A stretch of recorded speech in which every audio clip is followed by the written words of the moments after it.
Mr. Malcolm, when you broke with Elijah Muhammad back in March, you said it was because the black Muslims were too narrowly sectarian and inhibited, and because Elijah Muhammad had become blindly jealous of you and the personal following you had gathered. But that, I said the first part, but the last part, I didn't say that Elijah Muhammad himself had become blindly jealous. I mentioned that it was his family and the officials in Chicago. Everything that I said always was designed to protect Mr. Muhammad himself, primarily because the image that he had created was the image that actually, despite the fact that I tried to protect the Muslim movement, if you'll notice, they used their newspaper to slander me and to label me as a hypocrite and as a rebel, and Mr. Muhammad himself said that I defected. Well, in reality, I never even left the Muslim movement. They put me out. And they put me out because of what I knew, and what I knew was told to me by Mr. Muhammad's son, Wallace Muhammad himself. They put me out and they put him out. Well, now, first of all, let's find out what it is that Wallace Muhammad, Elijah Muhammad's son, told you.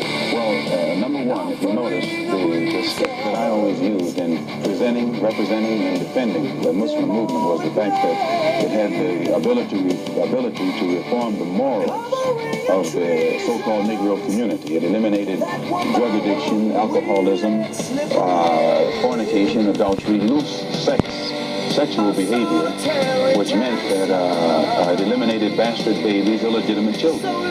Well, as long as I knew that this was what it represented, and it gave me a strong stick, I could represent it and defend it. But we had a law which was that whenever any Muslim became involved in any kind of sexual relationship with someone to whom they weren't married, that person would be brought before the Muslim community, humiliated, and then isolated for from 1 to 5 years. This was our law. Minister Malcolm, when you broke with Elijah Muhammad back in March, you said it was because the black Muslims were too narrowly sectarian and inhibited, and because Elijah Muhammad had become blindly jealous of you and the personal following you had gathered. But that, I said the first part, but the last part, I didn't say that Elijah Muhammad himself had become. The fact that I tried to protect him for from 1 to 5 years. This was our law. Well, in 1954, a teenage sister left Detroit and became one of Mr. Muhammad's personal secretaries. And there in the Chicago office, she became pregnant after being there for a year. Those 6 had 2 children. One of those 2 is having a child right now. I am told that there is a 7th sister who is supposed to be in Mexico right now, and she's supposed to be having a child by me. Take whatever method or measures necessary to hold the Negroes in check. He feeds the type of statistics to the white public to make them think that Harlem is a complete criminal area, that everyone is prone toward violence. This gives the police the impression that they can then go and brutalize the Negroes or suppress the Negroes or even frighten the Negroes. Whenever something happens, 20 police cars converge on one area. This doesn't frighten the Negroes. So it means that someone is either misinforming Commissioner Murphy and making him use tactics this year that he would not use 4 years ago, or that the former policeman Kennedy would not use.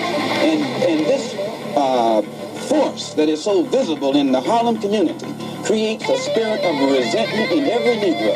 They think they're living in a police state, and they become hostile toward the policeman. They think that the policeman is there to be against them rather than to protect them. And these thoughts, these prostrations, these apprehensions automatically are sufficient to make these Negroes begin to form means and ways to protect themselves in case the police themselves get too far out of line. You have called for self-defense units, rifle clubs, ready to execute on the spot those who threaten Negroes. I don't think that I said that. Yes, you... I think that if the government is concerned, instead of being so worried about what the Negro is going to do, the government should stop dragging its feet and take the initiative necessary to eliminate the injustices that frustrate Negroes and drive them into a method of defense such as this. You've said, Minister Malcolm, you have to expect the Negroes to rise up sooner or later. Oh, yes. What does that mean? Well, just the same thing goes. But do they exist to your knowledge? From this summer? Look for violence. When you say Harlem, mind you, Harlem is New York City. because the tactics that you espoused were too mild. What do you know of them, the Blood Brothers? Well, I certainly wouldn't. Anymore.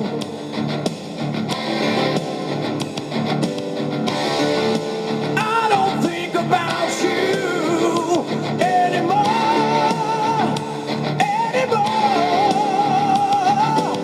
I don't think about you. I don't think about you. The following I don't think about you. I don't think about you anymore.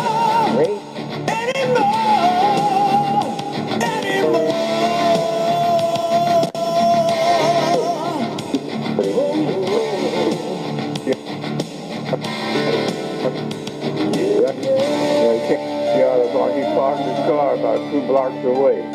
Didn't let us know he was arriving. And he walked up Broadway to the Audubon. He just made himself a perfect target. And he knew better. He saw me and he said, Brother Peter, when you get a chance, come back. Comes in. I sat in the front row. Pretty loud. And I kept right on shooting pictures. Someone had opened his shirt and I saw all these bullet holes in his body. And I remember thinking to myself, you know, he's going to die because he was gasping. I wish it had never happened. It was the saddest moment of my life. Because we failed it.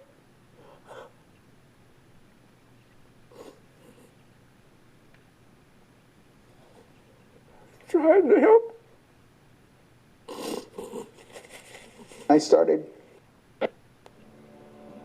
Before the night's over, if Malcolm dies, somebody gonna die. Well, it was a certain noise, and then the two fellas, one was a black Muslim, and I don't know who the other one was because I didn't see him, ran and started shooting, and everybody fell to the floor. Yes, sir. They were black? Yes, sir. They were black Muslims, because I recognized him. He saved my life. Had he not sent me out, I would have been standing there by the tape recorder that wouldn't have back to the audience. When they started shooting, I'd have been shot in the back. Then the brothers had gone and bogarted urban college.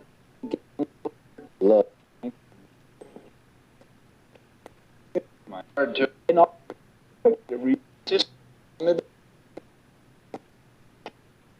We're wanted to be to it.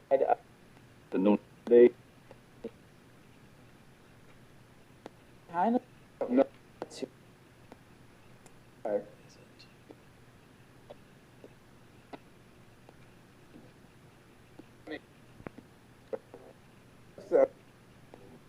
Set up. Do any of you know what Reverend Milton Galamison looked like? And I said, I do. So he said to me, he said, well, go out front, and when he comes in, bring him backstage. So I said, okay. He knew what I actually did, photography and recording, but he insisted that I go make this telephone call. And I tried to explain to him, I have to get this stuff set up. He just stopped and looked right at me and said, brother, I want you to go and make the phone call. I sat